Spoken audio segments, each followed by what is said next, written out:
episode of Spilling Tequila. I am your host, Ariana Cantor. We back, motherfuckers.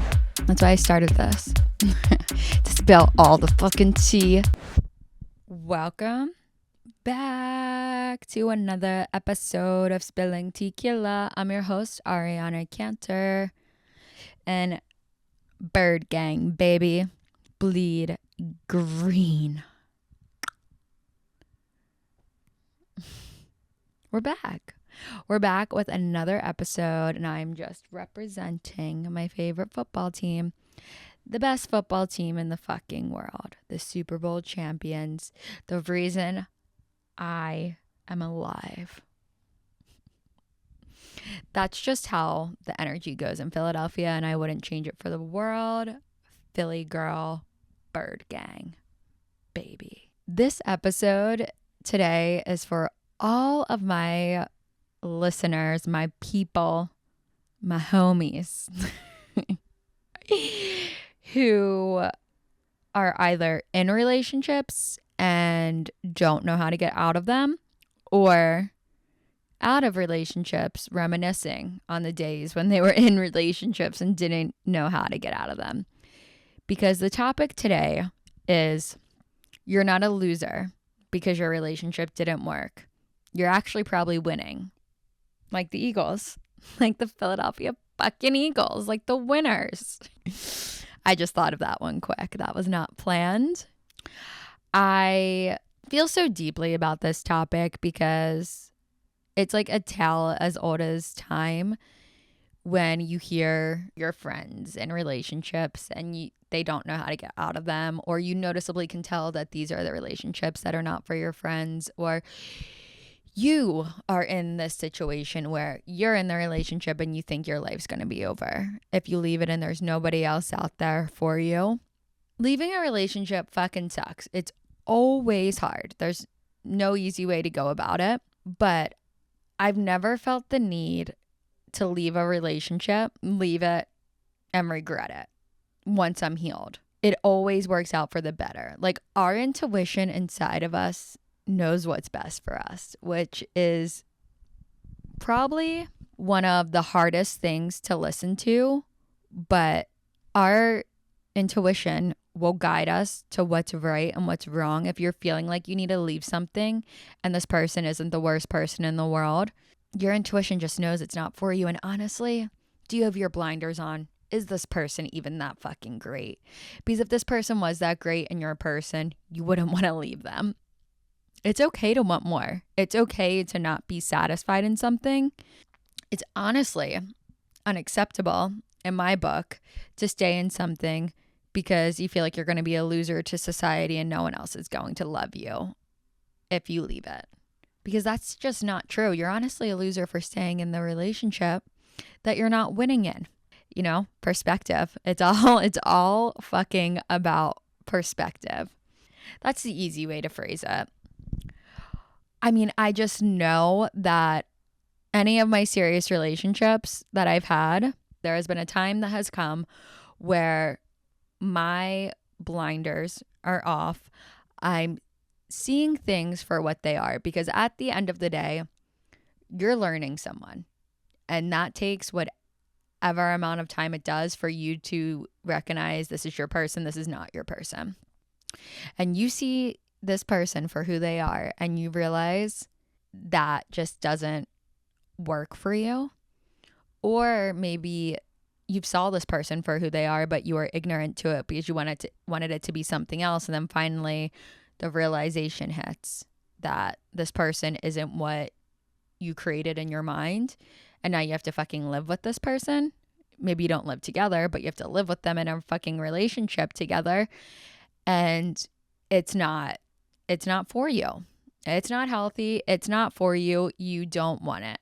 But you are terrified to leave because of all the what ifs. Even, the what ifs of this person could be putting in your head. Maybe this relationship is really unhealthy and this person is making you feel like you can't live without them. But you can't live with them because they're not healthy.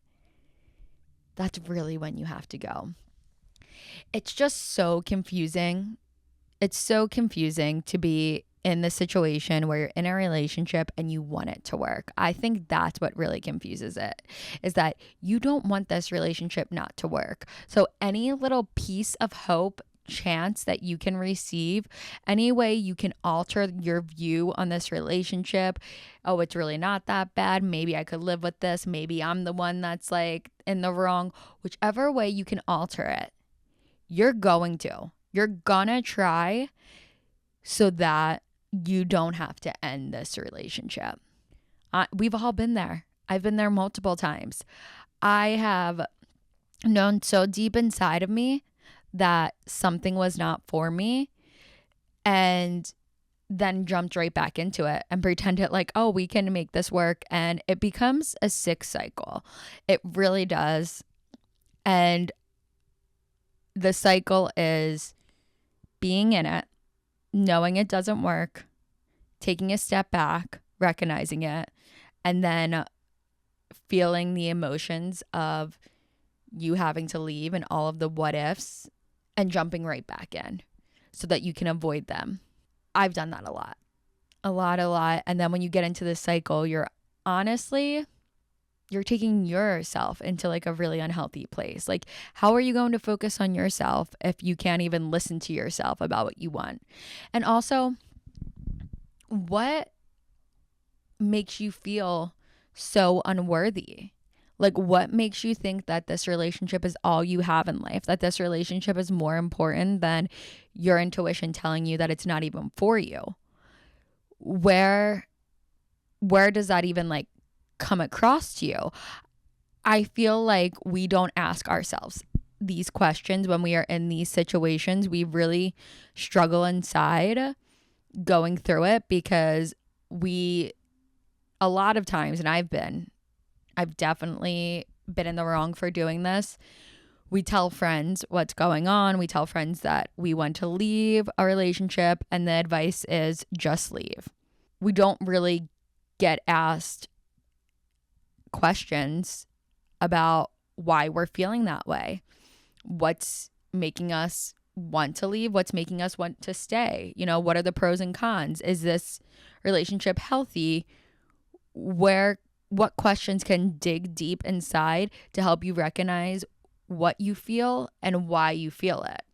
Instead, it's more so you just have to leave and you gotta fucking do it.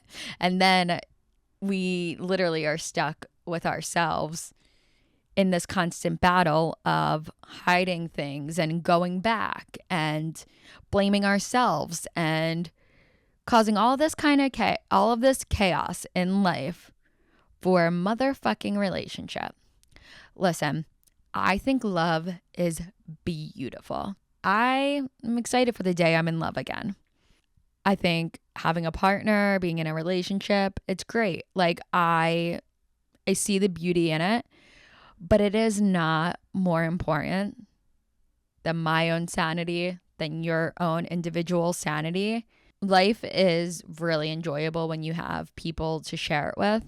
I will argue to say like the connections you make with people in life are really up there with the most important things. But the most important thing is the relationship you have with yourself. And if you are in a relationship with someone else and it's not doing it for you, or you're sad, or you're unhappy, or it's unhealthy, whatever it is, you are doing yourself such a disservice by staying in it, thinking that you'll never have a relationship again, or that you're doing something wrong. Even if your entire body, your mind, everything is telling you that this relationship isn't for you, and you get out of it and you realize, wait, that relationship was for me. That's never happened to me, but I know that's happened to some people before. You needed that. You needed that time to reconnect with yourself, to get out of it, to get back into it, if you're able to do it that way. Life is interesting. There's a lot of twists and turns. Everyone has their own journey, so who the fuck knows? But if that's your biggest thing, that you're going to regret doing it, and you deeply actually feel that way, it's not the regret because you have to be alone and go through the emotions and grow.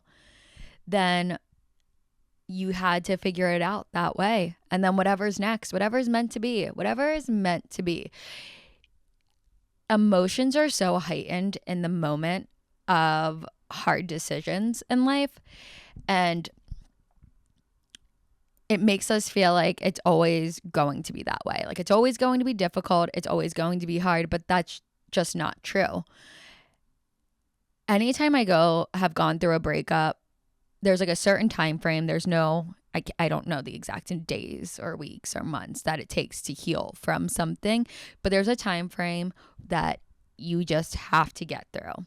And healing is not linear. Some days are easier than others. Some days are harder than others. But you have to get through it. And once you get through it, and even in the process of getting through it, you see the light at the end of the tunnel. You see yourself growing. You see excitement again. You see why you had to get out of it. It's always worse staying in it than when you get out of it. Because the time that you're in it, you're not listening to yourself. You're not trusting yourself. So like the trust in your relationship with yourself, you're not loving yourself for this choice you're making. You're so sad. You're confused. It's fucking awful. But it's a part of life. We all have to experience it. And I think that some of my largest growing pains were leaving things that no longer served me anymore. Without experiencing them, I would definitely not be the person I am today. The obstacles I can overcome, the trust I have in myself, the things that make me strong as a person are skills that I've developed from having to leave relationships that no longer served me and learning to trust my intuition, learning to trust my judgment, learning it's pretty crazy to think about. But I've never been a loser on the other side of leaving a relationship. It has always been what was meant for me.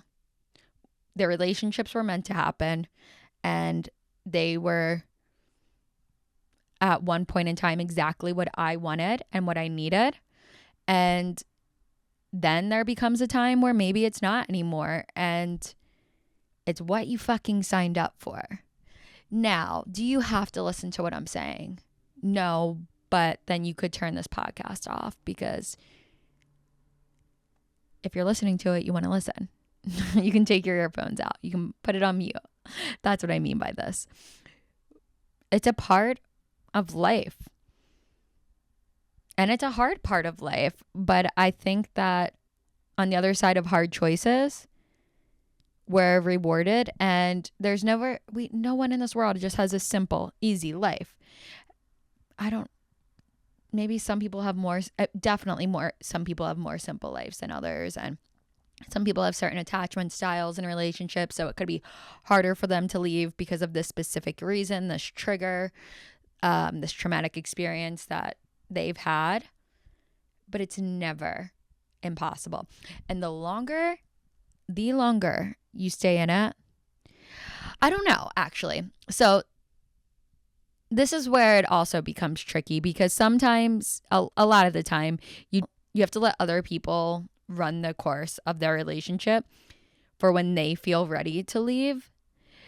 Because I do see some relationships where eventually people just get sick of each other enough and they're tired of the cycles, and then they eventually leave.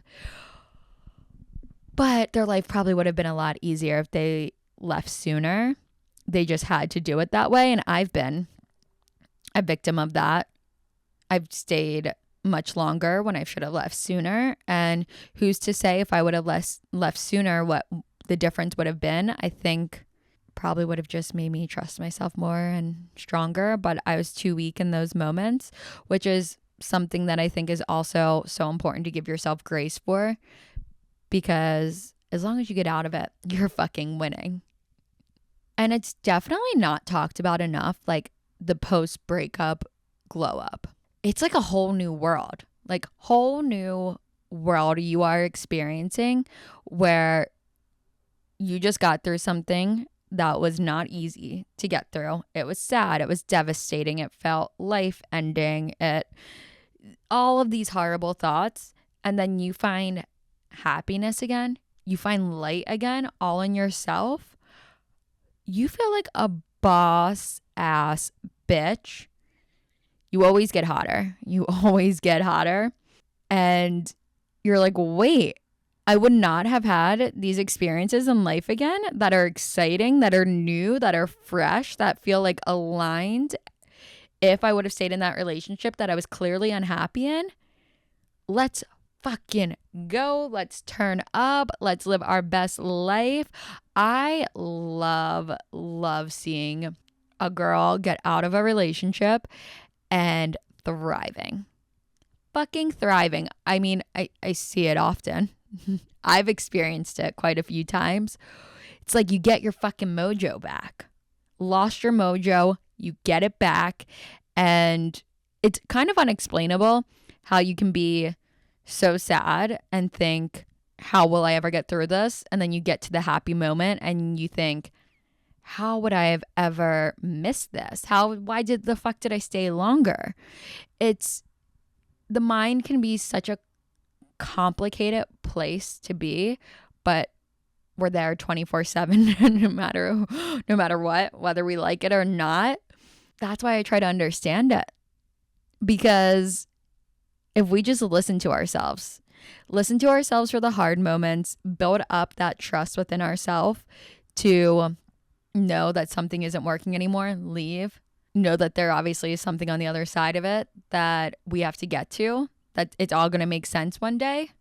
And then you get there and it fucking makes sense one day. It's one day, it makes sense.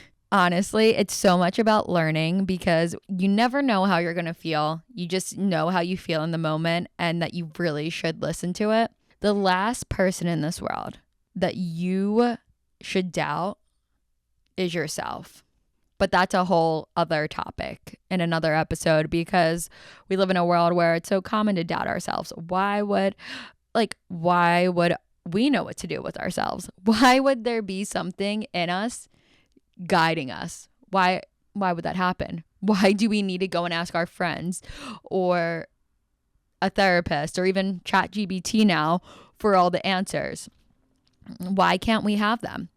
We can. We're human. We're fucking smart. And no one knows you better than you know yourself. You can tell people everything you want to. You don't tell them everything. And honestly, those people have to worry about themselves more than you. Sorry.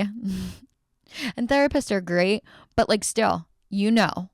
The best therapist I've ever had, her like method was the answers are within you. And we're going to work through it and get them out of you from yourself. And that was such a healthy method because like the long-term goal was to learn how to trust yourself. So as I say these things, clearly my therapist knew that I didn't trust myself and I was looking outwards for all of my answers. And really what I needed to do was grow that relationship with myself. But who the fuck cares about my therapy appointments? We're talking about how you can avoid yours and learn to trust yourself. This is not about me. Even though this is my fucking podcast and it's literally just me talking to myself and you listening, it's not about me. It's all about me. But it's about you, whoever's listening too.